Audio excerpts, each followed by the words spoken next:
Hello সুপ্রিয় শিক্ষার্থী, আপনাদেরকে স্বাগতম হারমোনি শিক্ষা ক্লাসে।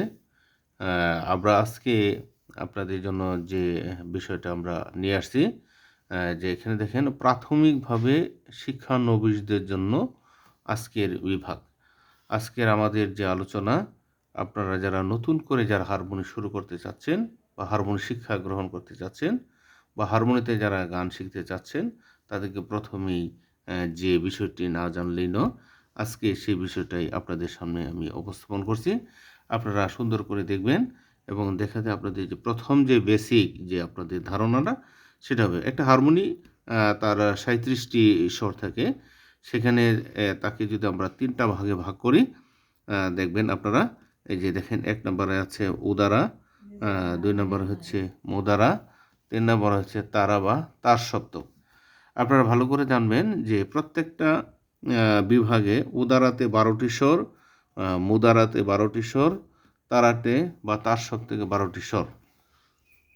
আমরা এভাবে ভাগ করলে তাহলে আমরা সহজেই বুঝতে পারবো যে কোন স্বরটা কোন সপ্তকে কি আছে।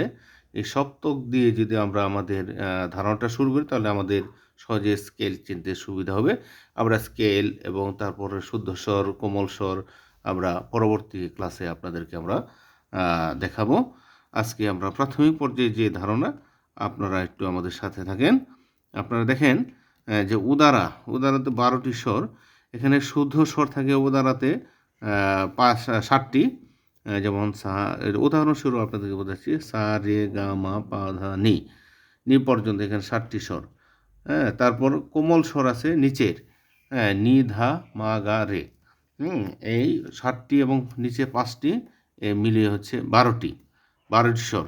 তাহলে উদারাতে ১২টি স্বর আমরা জানলাম। আবার মুদারাতে এখন আসি। মুদারাতেও ১২টি স্বর। শুদ্ধ স্বর ঠিক ওইরূপই, সা রে গা মা পা ধা নি। এখানে ৭টি স্বর আছে। নিচের স্বরে আছে, প্রত্যেকটা স্বরের সাথে আবার ৫টি করে কোমল স্বর থাকে। হ্যাঁ, সেখানে ৭টি স্বর হচ্ছে শুদ্ধ, কোমল স্বর হচ্ছে ৫টি। সুপ্রিয় দর্শনার্থী শিক্ষার্থী, আপনারা একটু ভালো করে দেখেন যে শুদ্ধ স্বর আছে ৭টি এবং কোমল স্বর আছে 5টি। এই হচ্ছে মোট 12টি। তারপর আমরা ৩ নম্বরে আসি, দেখি যে তারা বা তার সপ্তক। ৩ নম্বর সপ্তক।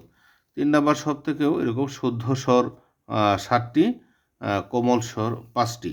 শুদ্ধ স্বর 7টি, সা থেকে একেবারে নি পর্যন্ত। আবার কোমল স্বরে আছে নি ধা মা গা রে। এই 5টা স্বর হচ্ছে কোমল স্বর। প্রত্যেকটা সপ্তকেই 5টা করে কোমল স্বর থাকে। প্রত্যেকটা সপ্তকে আপনার 5টা করে কোমল স্বর থাকবে, 7টা করে শুদ্ধ স্বর থাকবে। আমরা যখন গান শিখি বা আমরা যখন তান করব বা আমরা যখন রেওয়াজ করব বা পাল্টা করব বা আমরা যখন সহজ করে যেটা সারগাম করব, তখন আমরা সারগাম করার সময় আমরা দেখে নিব যে কোনটা শুদ্ধ স্বর কোনটা কোমল স্বর। আমরা তখন ওইখানে আমরা আরও পরিচিত হতে পারবো।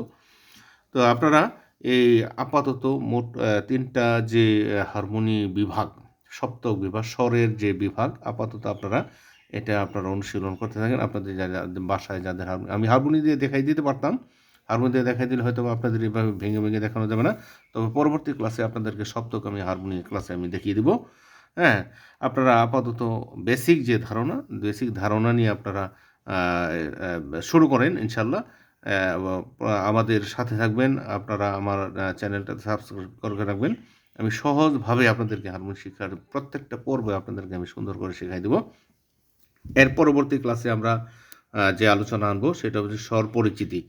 স্বর পরিচিতিতে আমরা উদারাতে স্বর আমরা কোন থেকে আমরা সা শুরু করব, মুদারা থেকে আমরা কোন থেকে সা শুরু করব, তার সব থেকে আমরা কোন থেকে সা শুরু করব, এভাবে মিলিয়ে আমরা পরবর্তী আরেকটি ক্লাস সুন্দর করে একেবারেই সহজ করে আপনাদের জন্য হারমোনি সহকারে তখন আমরা বাজিয়ে উপস্থাপন করে দেখিয়ে দেব।